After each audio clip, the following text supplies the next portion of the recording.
Well, the reports suggest the surge in arrivals being largely fueled by non-EU migrants entering the country to work, to study, or, of course, to flee conflict. Well, to break down the figures for us now is independent statistician, former head of health analysis at the ONS, Office for National Statistics, Jamie Jenkins. Jamie, thank you for your time. We should just obviously reiterate, these are not official figures as yet. There are estimates, I think 997,000, one estimate, but another that it could be as low as 650,000.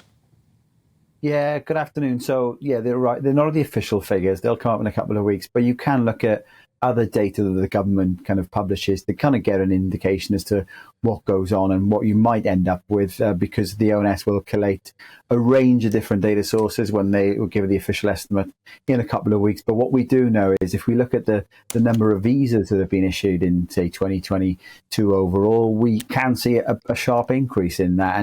And part of the things that are driving that is a lot of students, postgraduate students, and people who are coming over as kind of the family members of postgraduate students. That's been going up. So that's part of the reason we're probably going to see this increase. Just to give some kind of context, in about 2018, we had about 13,000 family members joining postgraduate students. That's up to about 136,000 if you look at the 2022 figures, like a tenfold increase. So I think we are heading for a bigger number. So Rishi Sunak may be talking about, he hasn't put a figure on lowering the number.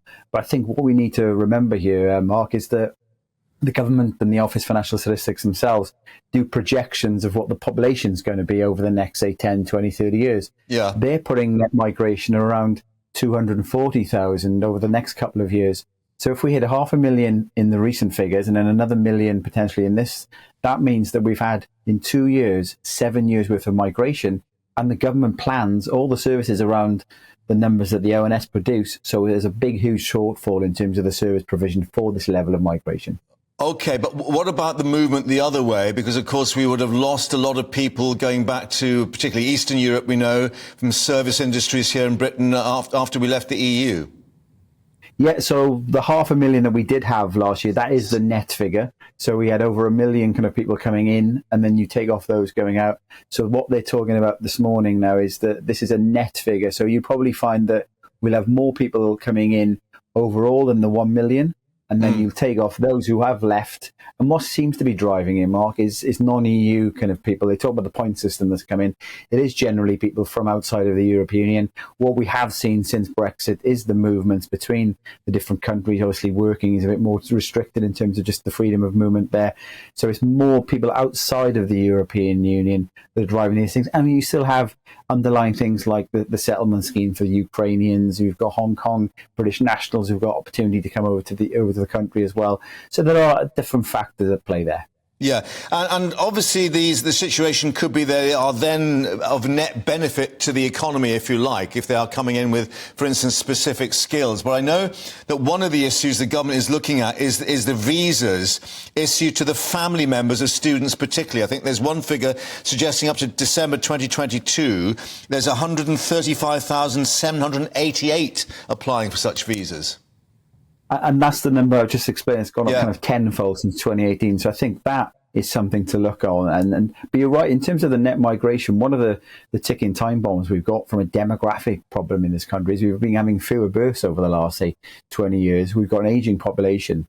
We have got these vacancies. So in a way, you kind of rely on migration to continue to make sure all the jobs can be done. But the big issue, Mark, is, like I say, the infrastructure and the service provision is not it's not keeping up pace with the levels of migration that we're seeing.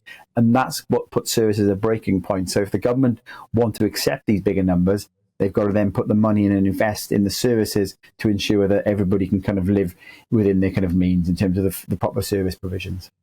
Yeah, and just to reiterate, I think the official figures, is it May the 25th, will be coming out. And I guess they also give a projection as to what they think might be happening then for the next year onwards. So the figures that will come up will just give us the indication as to what's gone on. Separately, the ONS will look at these numbers and project things going forward. But obviously, if they're going up from 500,000 northwards of that, it's unlikely under Rishi Sunak's tenure, or perhaps for the next 5 years, we're going to get anywhere near the tens of thousands that some Tory ministers have talked about in the past. Yes, of course, going back to that 2019 pledge, you remember those figures. Jamie, as ever, thank you for updating us and taking through all the figures, which, as we say, still not official, but they're on their way. Thanks very much indeed.